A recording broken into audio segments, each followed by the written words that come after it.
শুভ সকাল। প্রতিদিনের pre market আপডেটে আপনাদের স্বাগতম। সূচক 12.75 পয়েন্ট বা 0.25% বৃদ্ধি পেয়ে 5,212 পয়েন্টে দাঁড়িয়েছে।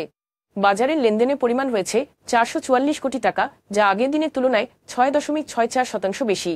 অর্থ উপদেষ্টা সালেহুদ্দিন আহমেদের মতে, বাংলাদেশের জন্য আইএমএফের চতুর্থ এবং পঞ্চম কিস্তি এখন মার্চের পরিবর্তে জুনে একসাথে প্রাপ্তির সম্ভাবনা রয়েছে। বিলম্বিত ঋণ বিতরণ অর্থবছরের শেষ মাসে আইএমএফ বোর্ডের সামনে উপস্থাপন করা হবে, বিষয়টি তিনি গতকাল সোমবার সাংবাদিকদের জানান।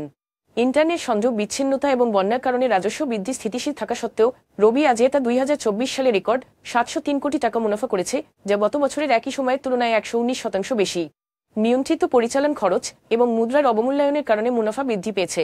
অলিম্পিক ইন্ডাস্ট্রিজ চকোলেট উৎপাদন বার্ষিক 3,300 টন সম্প্রসারণের লক্ষ্যে 1,366.4 লাখ টাকা বিনিয়োগ করছে। কোম্পানিটি হংকং থেকে যন্ত্রপাতি আমদানি করবে এবং নিজস্ব অর্থ ব্যবহার করে নারায়ণগঞ্জের কারখানায় এটি স্থাপন করবে। মার্কেন্টাইল ব্যাংকের এমবিএল রেইনবো অ্যাপ এখন এনআইডি দিয়ে তাৎক্ষণিক অ্যাকাউন্ট খোলার সুবিধা প্রদান করার পাশাপাশি fund transfer, mobile recharge, QR code ব্যবহার করে বিল, ফি এবং বিমার অর্থ প্রদানের সুবিধা দিচ্ছে। এখন এ পর্যন্তই। বিকেলে আবারও আসছি ডেইলি মার্কেট আপডেট নিয়ে। সে পর্যন্ত আমাদের সঙ্গেই থাকুন। ধন্যবাদ।